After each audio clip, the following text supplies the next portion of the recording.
এইবার নরোত্তম পদ্মা নদীর কাছে গিয়েছে। দেখুন বাবা, কোন পবিত্র নদীতে স্নান করার কিন্তু একটা নিয়ম আছে। হুট করে জলে নেমে যেতে আগে সেই নদীকে প্রণাম জানাতে হয়। নরোত্তম গিয়ে প্রথমে হাঁটু গেড়ে বসে, তারপরে নদীর জল একটু মাথায় রেখে ভাবলো প্রণাম করার জন্য। এইবার যেই না প্রণাম করার জন্য নদীর জল একটু ছুঁয়েছে, সেই মহাপ্রভু বলেছিলেন গায়ে ছোঁয়া লাগলে অজস্র তরঙ্গ সৃষ্টি হবে। প্রণামের ছলে জল পরশ করিল, প্রণামের জলে পরশ করিল, প্রণামের ছলে জল পরশ করিল। প্রণামের জলে পরশ করিল। তখনই পদ্মা নদীর তরঙ্গ মারিয়া তখনই পদ্মা নদী তরঙ্গ মারিল। তখনই পদ্মা নদীর তরঙ্গ মারিল। তখনে পদ্মা নদী তরঙ্গ মারিল। তরঙ্গ মারল, তরঙ্গ মারিল। তরঙ্গ মারল। নরোত্তমের পরশ পেয়ে তরঙ্গ মারল।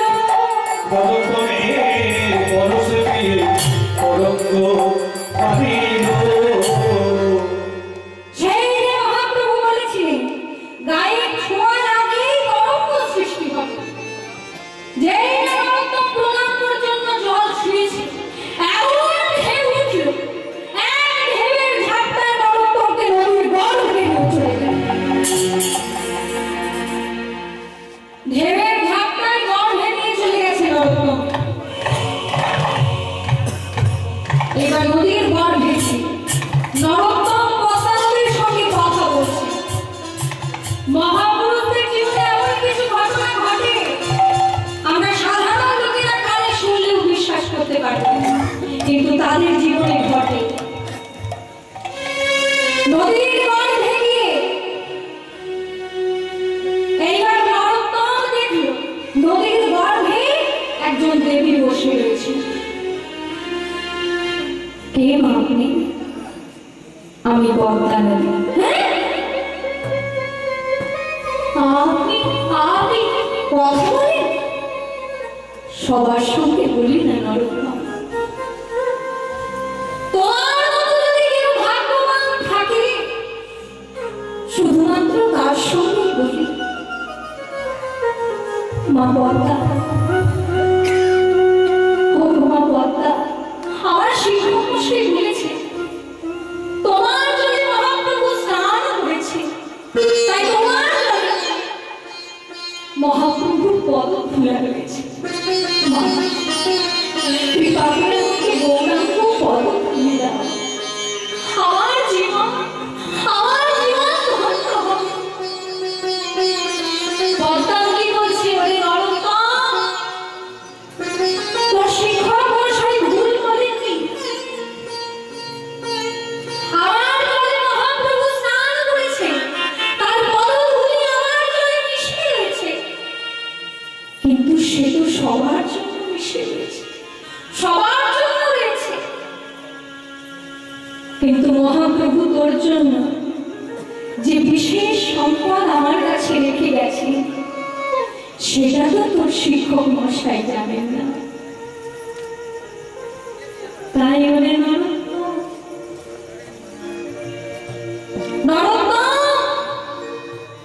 মহাপ্রভু যখন আমার জলে স্নান করেছে তার হৃদয়ের প্রেম অশ্রুরূপে আমার জলে মিশেছে।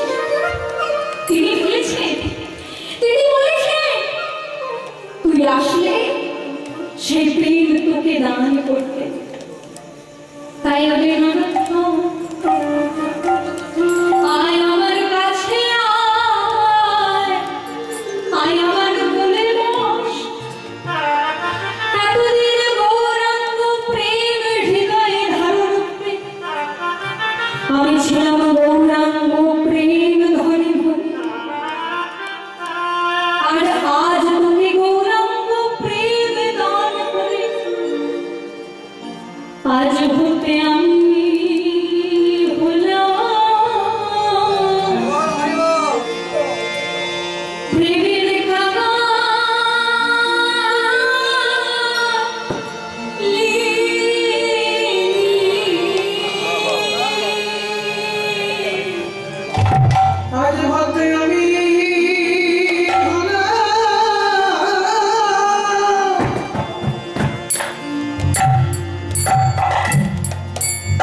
Kaga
কিন্তু নদী থেকে যখন উঠে আসছে একটা ফর্সা ছেলে উঠে আসছে, অদ্ভুত ভাবে তার গায়ের বর্ণ পরিবর্তন হয়ে গেছে।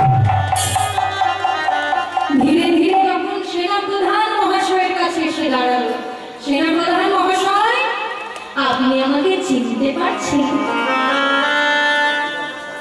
কে তুমি বাবা? আমি সেই নরোত্তম। তুমি তো কালো ছিলে, এরকম ফর্সা হয়ে গেলে কি করে? কি করে ফর্সা হলে? সেই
সেই ছেলে তো ফিরে এলো না।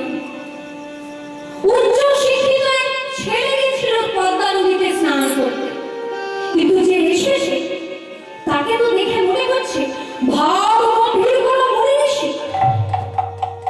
এই কটা দিন আমার ঘরে থাকবে কে জানে, তবে যে কটা দিন আমার ঘরে থাকবে সেই কটা দিন পুত্র বদন দর্শন করে আমি আনন্দে থাকি। সত্যি নরোত্তমের আর ঘরে থাকা হলো না। কিছুদিনের মধ্যে স্বয়ং নিত্যানন্দ প্রভু তাকে স্বপ্নে দেখা দিয়ে বলল, নরোত্তম, শোনো নরোত্তম, তুমি পদ্মা নদীতে গৌরাঙ্গ মহাপ্রভুর প্রেম লাভ করেছো। এই সৌভাগ্য জগতে কারোর জীবনে ঘটে। এত বড় সৌভাগ্য যখন তোমার হয়েছে, তুমি যাও মধুময় শ্রীধাম বৃন্দাবনে চলে যাও। এই বিশুদ্ধ প্রেমের লীলাভূমি হচ্ছে শ্রীধাম বৃন্দাবন। সেখানে গেলে তোমার আধ্যাত্মিক চেতনা পরিপূর্ণতা লাভ করবে। নরোত্তম নিত্যানন্দ প্রভুর স্বপ্নাদেশ পেয়ে গৃহ ত্যাগ করবে।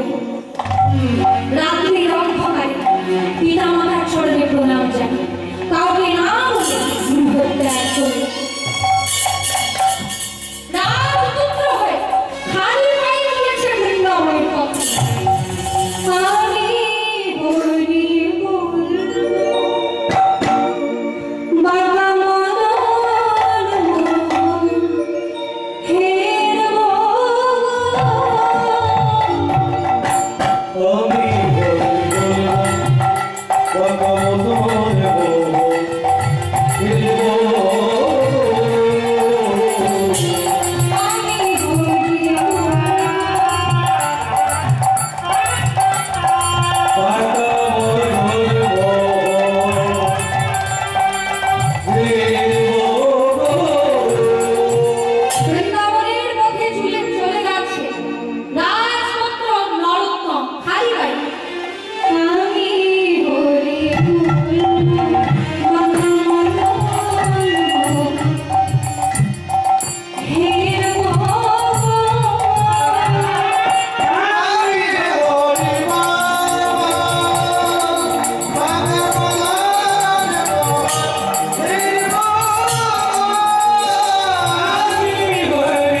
আমি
সব